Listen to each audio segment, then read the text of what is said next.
6 दिसंबर 1992। 32 साल हो गए उत्तर प्रदेश के अयोध्या में घटी इस घटना को, लेकिन इतिहास के पन्नों में प्रमुखता के साथ दर्ज ये वही दिन था जब राम मंदिर की सांकेतिक नींव रखने के लिए कार सेवकों की उमड़ी भीड़ ने बाबरी विध्वंस के विवादित ढांचे को पूरी तरह से ढहा दिया था। इस घटना के बाद देश के कई इलाकों में सांप्रदायिक दंगे भड़क उठे, जिनमें जान माल का भारी नुकसान हुआ था।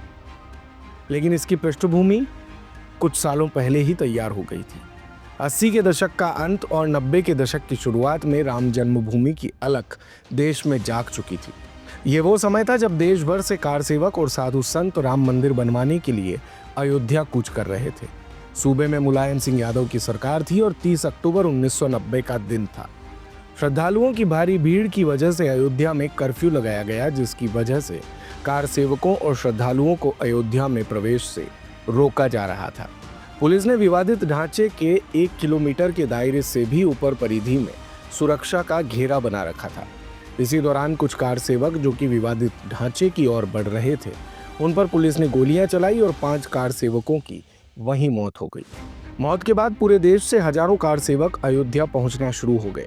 कार सेवक हनुमानगढ़ी तक पहुंच गए थे। इस दौरान अशोक सिंघल, उमा भारती, स्वामी वामदेवी जैसे बड़े हिंदुत्व के नेता अलग अलग दिशाओं से कार सेवकों के साथ हनुमानगढ़ी की ओर बढ़ रहे थे। हनुमानगढ़ी विवादित ढांचे से कुछ ही दूरी पर स्थित था।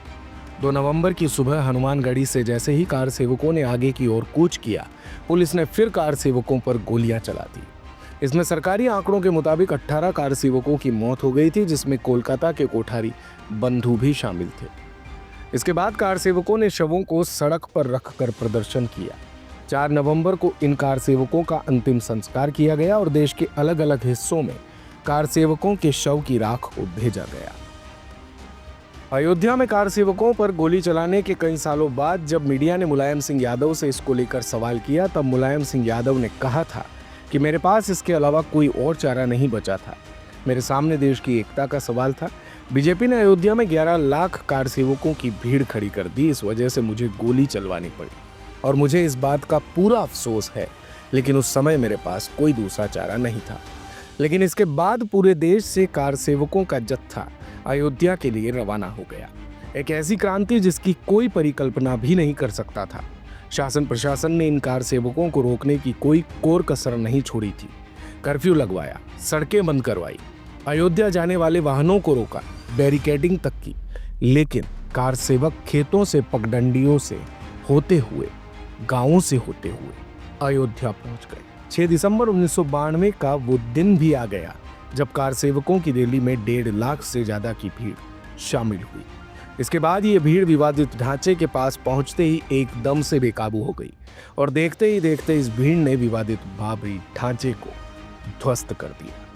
हालांकि इसके बाद इस विषय पर खूब सियासत हुई, सरकारें बनी, सरकारें गिरी, कई चुनाव देश में प्रत्यक्ष या अप्रत्यक्ष तौर पर मंदिर और मस्जिद के मुद्दे पर हुए।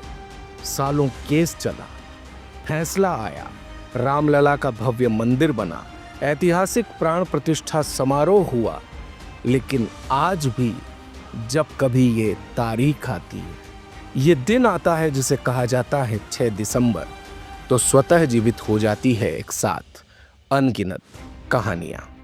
देखते रहिए भारत कवरेज।